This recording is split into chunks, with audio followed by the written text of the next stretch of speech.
What is the latest figures we have on the number of people who either voted at pre-polls or applied for postal votes? Large numbers, Michael. We've had around about 5 million Australians have already pre-polled. Just over 2 million have applied for a postal vote.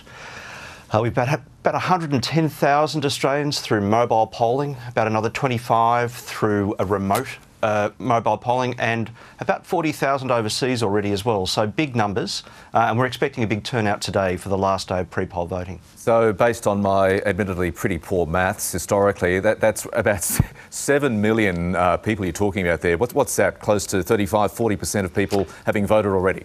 And at the last federal election, about 50% either pre-poll voted or postal voted. So I think we're on track to at least meet that. And it's great to see everyone participating. Now, tell us about this kerfuffle that's erupted over the last 24 hours about clothing that's either permitted or not permitted. I'm talking about people wearing slogans with either yes or no on them. If they rock up to a polling booth tomorrow or a pre-poll today, what are the rules?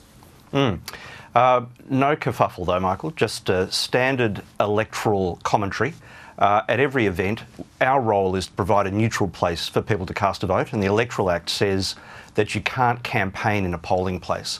So if you are turning up and you're wearing a T-shirt or a hat or something and you're campaigning in the polling place, you won't be allowed in. It's as simple as that.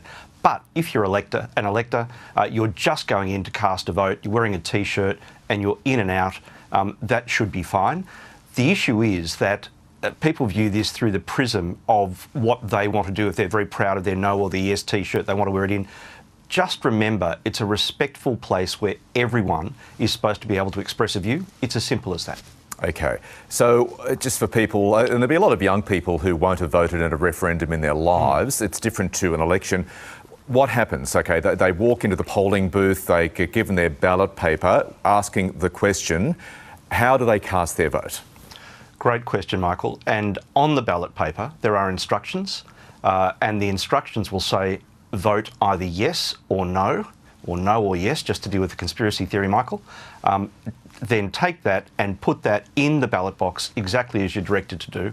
And the last thing that happens when you're given that ballot paper is that an AEC staff member will tell you to write either yes or no in that ballot box in full in English. And if you want your vote to count, I urge you to do just that. Pretty straightforward. Now, you talked there about conspiracy theories, you talked earlier about electoral commentary. You've been through quite a few elections in your time, Tom Rogers. Has the level of disinformation, misinformation surrounding the referendum campaign been a disappointment to you? Probably not a surprise, Michael. I think globally we're seeing the rise of conspiracy theories, and I'm very conscious that some of the individuals that believe these things really believe it quite seriously, and they get very annoyed when we point out that some of them these are conspiracy theories. The latest one I saw yesterday was that the watermark on the ballot paper, the security watermark that represents Commonwealth of Australia, is actually a mark of Freemasonry. Well, I can assure you it's not.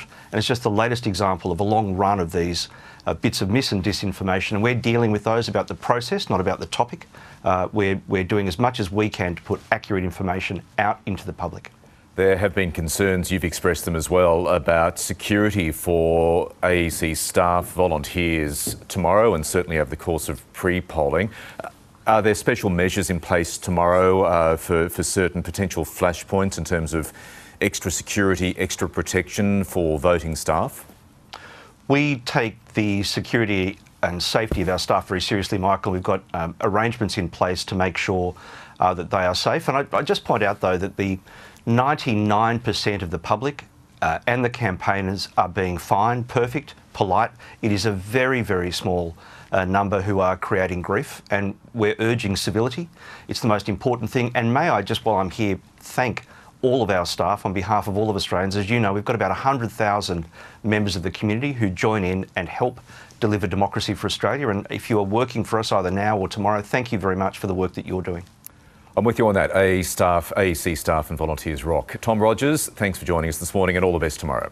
Thank you very much, Mark.